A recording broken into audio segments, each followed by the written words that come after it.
Ntuciye Rukamburu undi murumuna wa Rukamburu. Fana umutwe mu gisoro. Agiye kumborogota nawe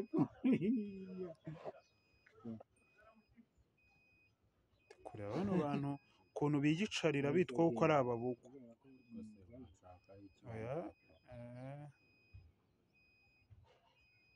Iyi video nzayikwereka. Ndimo kubafata video n'imibare mikeya yanyu.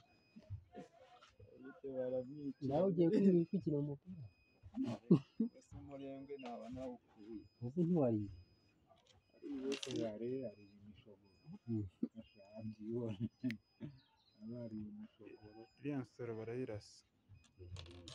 Iriya yatanu ndiko iriya yatanu we wanze. Ni nayo ikurasha. Nzajya nigisha igisoro ariko nawe ntibiyigishije utangiye kwigisha abandi nkundira ababugwe ntibajya bumva nawe wakubita nawe uzabanze wiyigishe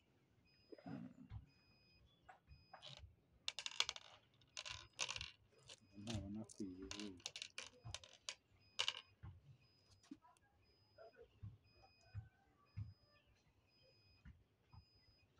sinagenda nk'irire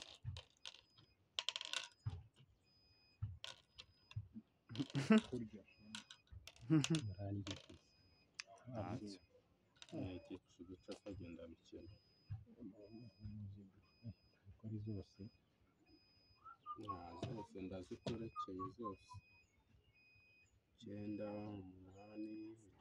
8 hari nibariye gutyo urambuza none uzi urumva natangiye kuzibara Samuel mbore kwibarira ntangiye kuwara izo ndi buryo cyagiye urambuza none umva murambuza kwibara umuntu ari kubara birangenda byanjye turasa irandabya ni ukubera nyine uba uri bukubitwe. Numva data iriya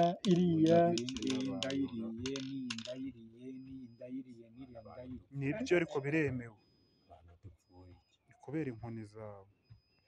hasi nacyo nta gitsinda ariko ngira amahoro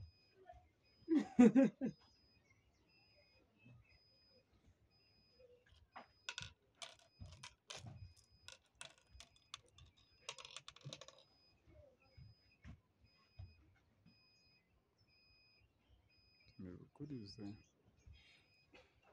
ndimo n'indaya ndimo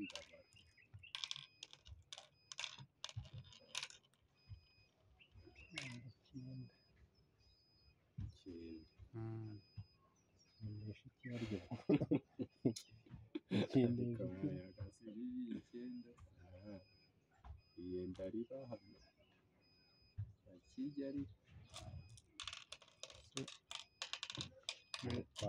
wabona n'umutwe David aho zibini ariko niko imibare yanyu ingana. ubundi uri kuvuga nturi umukiriya wanjye anye rwose ibyo bintu mbifiteho ndamubeshye ndayifunguye radiyo se mwokabyara cyane kandi ibyo nkora byose nacyo ndagitubita ndarazi iyi ngiyi ndaba ndwana n'iki